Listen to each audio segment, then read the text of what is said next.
Hi there. My name is Alex Howe, Treasurer for GPC, and we've got a number of resolutions that we're bringing to the agenda for the September General Assembly meeting.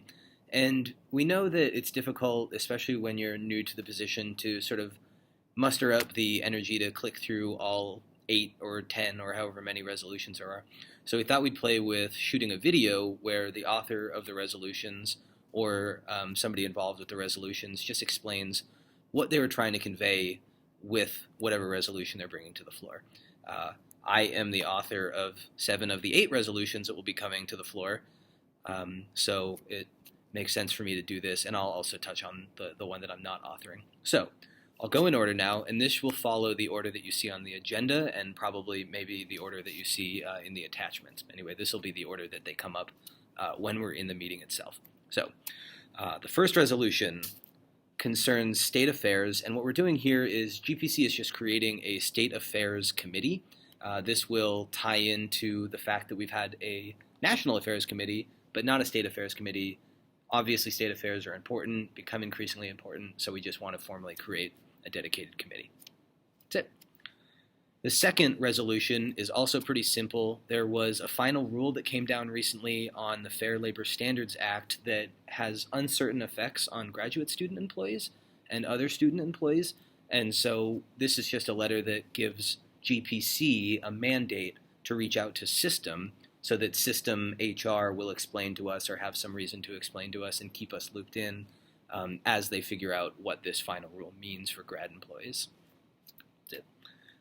The third one regards a sort of nexus of problems with how tuition and supplemental fees and mandatory fees and health insurance is charged, and especially how that interacts with when stipends are dispersed, and also when and how tuition waivers and health insurance waivers are processed. There's a whole host of complex problems that arise around these issues, and so this resolution just says, hey, these are serious problems, and they admit of pretty simple solutions, and so work with us so that we can find a solution. Fourth, there's going to be a resolution on supplemental fees. These are the college-specific fees, so the engineering excellence fee, for example, and these currently exist in a little bit of a dark mode. There's no oversight, there's no transparency, there's no consultation from students, unlike mandatory fees like the rec fee and other things like that students do have a voice in from year to year. And so this resolution just says, hey, this is a problem we've identified in the past. We've offered a solution. A number of organizations have met about this. Let's keep working on it, especially with the new administration. That's it. The fifth is concerning raises. So as you may have heard, graduate assistants were promised a raise to $15,000 as the minimum for 9-month PhD 0.5 FTE appointments. And what this does, and sorry, 15,000 for this year and 18,000 for the coming year. And what this says is, hey, we want to know where the money is going to come from for next year, and we want a detailed plan that says it's definitely coming and it won't be taken from any other vulnerable parts of campus. All right.